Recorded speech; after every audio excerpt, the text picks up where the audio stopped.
बल्कि कांग्रेस ने तो कभी ओबीसी के आरक्षण को लागू ही नहीं होने दिया। ओबीसी समाज के आरक्षण को मुस्लिम समाज के आरक्षण में परिवर्तित करने जा रही है। हालांकि कि 27% आरक्षण दिया जाए, लेकिन पंजाब कि जहां जहां कांग्रेस और उनके तथाकथित सहयोगियों की सरकारें हैं, वहां वहां ओबीसी समाज के साथ जो भेदभावपूर्ण नीति अपनाई जा रही है वो काफी दुर्भाग्यपूर्ण है। मेरे राजस्थान सरकार से और उसके साथ ही साथ अन्य सरकारों से ये सीधा प्रश्न है कि क्यों ओबीसी समाज को जो एक आरक्षण का विषय है उससे वंचित रखा गया है। पश्चिम बंगाल में तो स्थिति और ज्यादा विचित्र है। पश्चिम बंगाल की सरकार ओबीसी समाज के आरक्षण को मुस्लिम समाज के आरक्षण में परिवर्तित करने जा रही है। हालांकि ओबीसी आरक्षण ये किसी धर्म में भेदभाव नहीं करता, लेकिन पश्चिम बंगाल सरकार इस भेदभाव को बढ़ावा दे रही है। पश्चिम बंगाल के अगर आप आंकड़े देखेंगे कि पश्चिम बंगाल में 2011 से पहले मुस्लिमों के 108 वर्ग थे, जो ममता बनर्जी जी की सरकार आने के बाद बढ़कर 179 हो गए, जबकि हिंदू वर्ग की संख्या जो केवल 55 थी वो केवल 6 ही बढ़ी। तो अचानक बहुत सारे वर्गों का बढ़ाया जाना और उसके बाद ए कैटेगरी और जो बी कैटेगरी की गई है,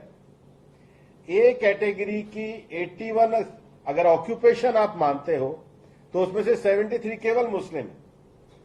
तो जो मूल ओबीसी समाज है बंगाल का, जो मूल ओबीसी समाज एक लंबे समय से बंगाल में सामाजिक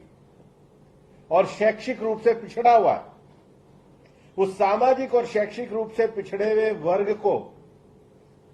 और उसके आकांक्षाओं को, उसके आगे बढ़ने के विषयों को बंगाल सरकार द्वारा रोका जा रहा है। मेरी बंगाल सरकार से, मेरे पंजाब सरकार से,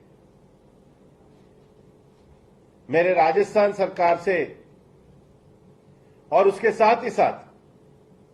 अन्य सरकारों से ये सीधा प्रश्न है कि क्यों ओबीसी समाज को जो एक आरक्षण का विषय है उससे वंचित रखा गया है। पंजाब में कमीशन ने अपनी 27 मई की जो दौरे की रिपोर्ट कमीशन की अगर आप पढ़ेंगे तो उसमें ये ध्यान में आता है कि पंजाब सरकार में जितना आरक्षण पिछड़े वर्ग को चाहिए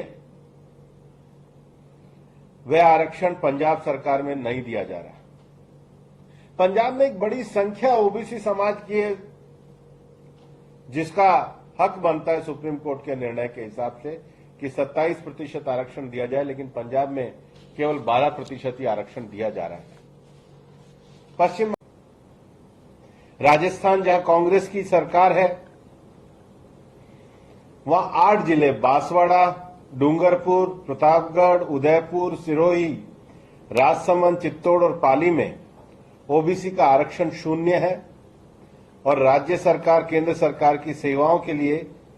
ओबीसी नॉन क्रीमीलेयर प्रमाण पत्र नहीं दिया जा रहा है।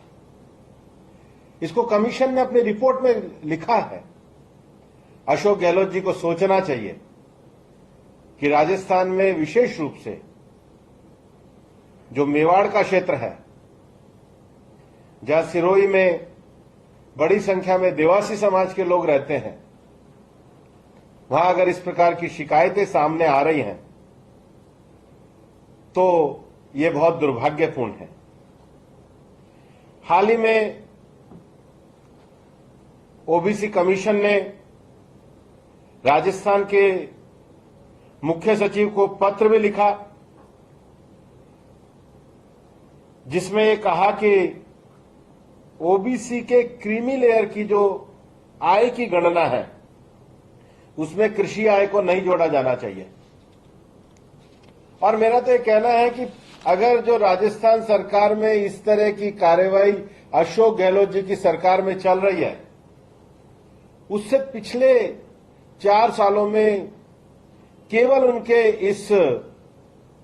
गणना करने का जो तरीका, आय की गणना, उससे राजस्थान के हजारों हजार छात्र ओबीसी में अपना जो उनको अपना अधिकार, जो उनको परीक्षा में सफलता चाहिए था, उससे वो वंचित रहे हैं, जिसकी दोषी राजस्थान सरकार है। वैसे तो राजस्थान में आजकल भर्ती घोटाला भी खूब हो रहा है और सेम विषय देश में विगत 9 वर्षों में ओबीसी समाज के सामाजिक न्याय को पूरा करने के लिए केंद्र सरकार द्वारा व्यापक कदम उठाए गए। एक लंबे समय से ओबीसी समाज की मांग रहती थी कि ओबीसी कमीशन को संवैधानिक दर्जा दिया जाए। कांग्रेस ने यूपीए के शासनकाल में उसको संवैधानिक दर्जा नहीं दिया, बल्कि कांग्रेस ने तो कभी ओबीसी के आरक्षण को लागू ही नहीं होने दिया। ओबीसी समाज दशकों तक अपने सामाजिक न्याय की लड़ाई को लड़ता रहा और इसके बाद आज देखने में यह आ रहा है कि जहां जहां कांग्रेस और उनके तथाकथित सहयोगियों की सरकारें हैं, वहां वहां ओबीसी समाज के साथ जो भेदभावपूर्ण नीति अपनाई जा रही है वो काफी दुर्भाग्यपूर्ण है।